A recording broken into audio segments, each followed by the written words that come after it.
What if you could field a ship small enough to slip into a fleet formation, but dangerous enough to make an Idris captain sweat? That's the promise of the RSI Perseus, a warship designed to punch above its weight. In the right hands, it doesn't fight fair. And here's the kicker.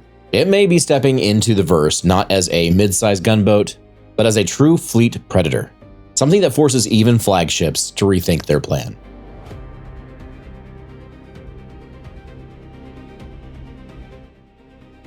The Perseus is shaping up to be one of the headline ships at this year's IAE in November. On paper, it's just over 100 meters in length. Not exactly small, but compact compared to some of the heavy hitters already in the verse. What makes it stand out is its philosophy.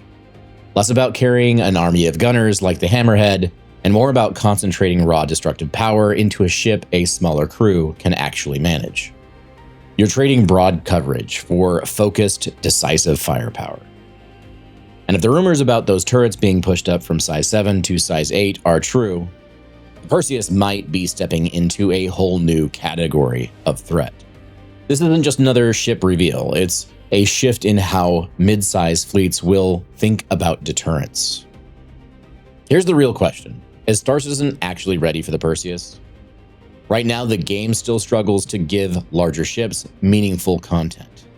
We don't have the full engineering systems online yet. No power relays failing mid-flight, no fire suppression drills where the difference between victory and a fiery wreck comes down to who's on the damage control team.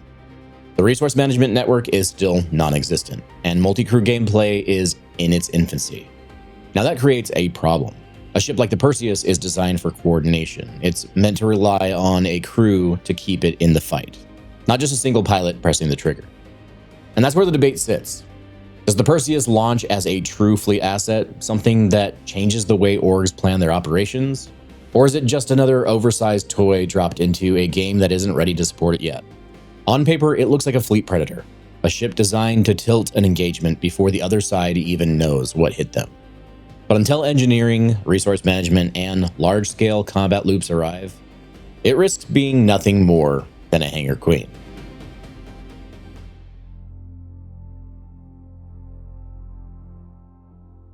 The Perseus is built around heavy hitting. 2-man turrets mounting size 7s with the very real possibility of being bumped to size 8 before release, backed by 2 remote size 3 turrets and a magazine of 20 size 5 torpedoes.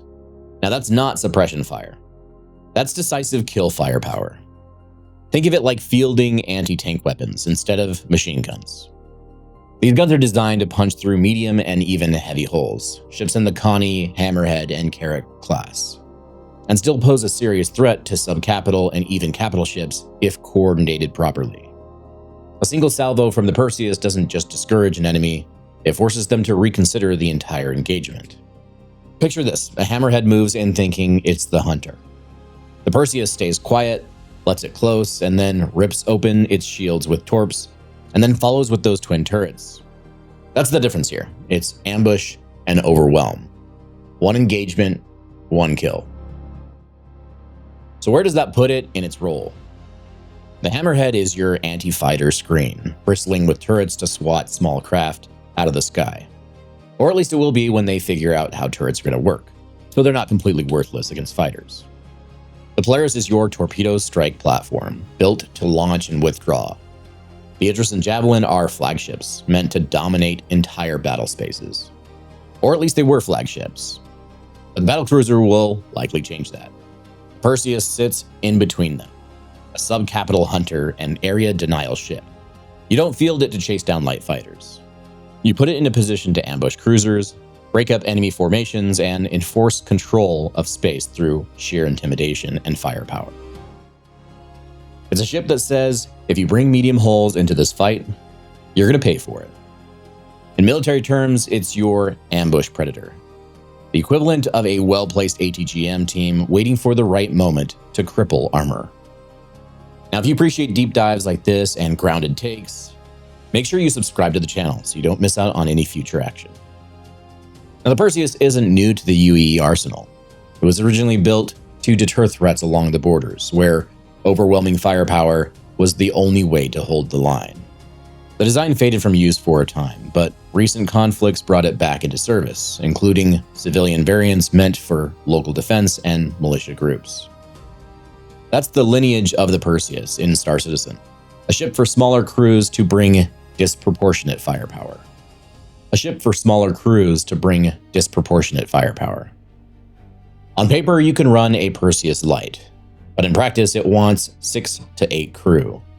A captain to call the shots, a pilot to maneuver, 2 gunners for the main turrets, 2 for the remote turrets, 1 or 2 engineers to keep the ship alive, and maybe 1 or 2 support crew for logistics or secondary systems. Or even a couple Marines for anti-boarding purposes. In any real combat unit, survivability always hinges on coordination.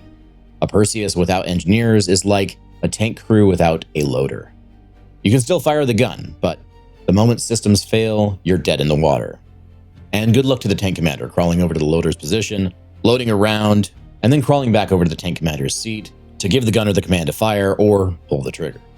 Engineering gameplay, from rerouting power to replacing fuses to suppressing fires, is what will make or break ships like the Perseus. And when the game finally implements those systems, taking a Perseus into combat will feel less like a simple gunnery exercise and more like running a combat-ready vehicle crew under stress. When resource management is fully online, this ship will demand coordination under stress. Picture an engineer sprinting between relay nodes while a gunner calls out they're dry on power. Or worse, one of the components is knocked out and you have to repair it. That kind of chaos is where disciplined crews thrive and where sloppy ones get killed. As powerful as it looks, the Perseus isn't invincible. It lacks medical facilities, hangar space, or the kind of internal support systems that would make it a self-sustaining base of operations. That means you can't park in deep space and expect to live off it like you might with a Carrack or Polaris. It's also not agile enough to fend off swarms of fighters by itself. Without escorts, it's vulnerable to being overwhelmed, and in atmosphere, that large target profile makes it easier to hit and harder to reposition. In short, this ship is built to be a scalpel against heavy hulls, not a catch-all solution. If you try to use it outside of its intended role, you'll quickly learn its limits. Drop a Perseus into Pyro without escorts and you're basically putting a target marker on your back. Pirates will swarm it with light craft, bleed it dry, and then tear it apart. The ship's power comes from its intended purpose, not from being a solo and all-be-all.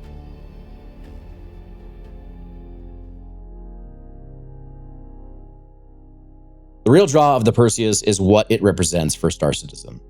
For the first time, smaller orgs and crews will have a ship that can step into fleet combat without needing to field a full capital like an Idris or Polaris. Now that changes the equation. It means more groups can show up to an engagement with real deterrence, not just as escorts, but as a centerpiece. You can kind of think of it like the difference between a Bradley and an Abrams. The Abrams is your heavy hitter and the backbone of armored warfare. The Bradley, when used properly, becomes a force multiplier. It's not the biggest or flashiest vehicle, but it's deadly if underestimated. The Perseus fits that same role. Compact enough to deploy flexibly, but armed well enough that ignoring it is a mistake your enemy won't get a second chance to make. That's what makes this ship exciting. It's not just another gunboat. It's a step toward making fleet combat in Star Citizen feel real, layered, and tactical. The Perseus is coming to IAE this November, and all signs point to it being fully flyable. Now, this ship offers massive firepower, packed into a frame smaller than most subcapitals. The kind of firepower that forces larger ships to take notice. But this isn't a plug-and-play warship. To get the most out of it, you'll need discipline, coordination, and a crew that understands their roles. Pilots, gunners, engineers. Everyone has to pull their weight. If those systems like engineering and resource management arrive alongside it, Perseus could become one of the most exciting combat platforms in the game. If they don't, the Perseus could end up sidelined. Impressive on paper, but with nowhere to really stretch its legs until the game catches up. Now, players have been waiting on the Perseus since 2020, and it's Arrival at IAE is more than just another ship sale. It's a test of whether CIG can deliver a vessel that feels as dangerous in practice as it looks on paper. At the end of the day, the Perseus isn't meant to play fair. It's built to hit harder than its size should allow. And if Star Citizen systems keep pace, this ship will be the definition of punching above your weight.